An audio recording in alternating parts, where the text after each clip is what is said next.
নমস্কার বন্ধুরা, শুভ সকাল। সৌম্যা ব্লগ চ্যানেলে তোমাদের সবাইকে অনেক অনেক ওয়েলকাম। তো কালকের দিনটা প্রচুর ব্যস্ততার মধ্যে কেটেছে আমার, যার জন্য তোমাদের সঙ্গে কোনো ভিডিওই শেয়ার করতে পারিনি। তো এই ভিডিওটা কালকে সকালে করেছিলাম আমি তোমাদের সঙ্গে শেয়ার করব বলে, তো ভয়েস দিতে পারিনি। আর কেন ব্যস্ত ছিলাম সেটাও তোমাদেরকে দেখাবো। তো এটা কি বানানো হচ্ছে বলো তো? অনেকেই জানো বলে পাটিসাপটা, কিন্তু আমাদের এখানে একে বলে সুত চাউলি। তো এটা সেদ্ধ চালের হচ্ছে।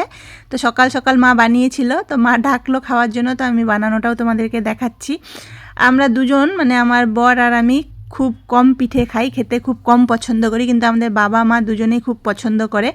তাই সকাল সকাল মা বানিয়েছিল, আমার ননদের বাড়িতেও পাঠিয়েছিল আর আমাদের জন্যও করেছিল। তো আমাকে দিয়েছে, গরম গরম একটা খেয়েছি। একটা খেয়েই তো আমার পুরো মানে অ্যাসিডের মতন হয়ে গেছে। আমি সহ্য করতে পারি না নারকেলের খাওয়ার, আর ইচ্ছেও হয়, তো খুব কম খাই। তো মা খুব বেশি পছন্দ করে আর খেয়ে হজমও করতে পারে। তো বাগানে শাক হয়েছিল, সেই শাক তুলেছিলাম, তুলে কালকে ভাজা হয়েছিল। শাকটা কি সুন্দর কেটেছি দেখো, একদম ঝিরিঝিরি করে।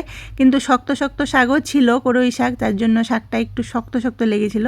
এটা কচি হলে বেশি ভালো লাগে। তো আমার একটা ব্যাগের কাজ হয়ে গেছে, তো কালকে এটা কমপ্লিট করেছি, যার জন্য সারাদিন তোমাদের সঙ্গে কিছু শেয়ার করতে পারিনি। আর প্রচুর সময় লাগে বন্ধুরা, ছোট ছোট এই ফুলগুলো কোন ফুলে কোন কালার দিতে হবে অনেকটাই টাইম লেগে যায়। দেখে মনে হচ্ছিল বড় কাজটা হয়ে গেছে, কিন্তু পরে আমার সারা দিন একে মানে সাইজ করতেই সময় চলে গেলো, আর ভিতরের এই কালারগুলো লাগাতে করতে করতে আমার পুরো রাত্রি 10:30 বেজে গেছে। 10:30টার সময় কাজটা খুলেছি, খুলে তারপরে নতুন কাজটা সেলাই করেছি। তো সকালবেলা নতুন কাজটা আবার একটু বাকি ছিল, সেটা সেলাই করে কাজের জায়গাটা পরিষ্কার করে একটু কাজ করে নিয়েছি।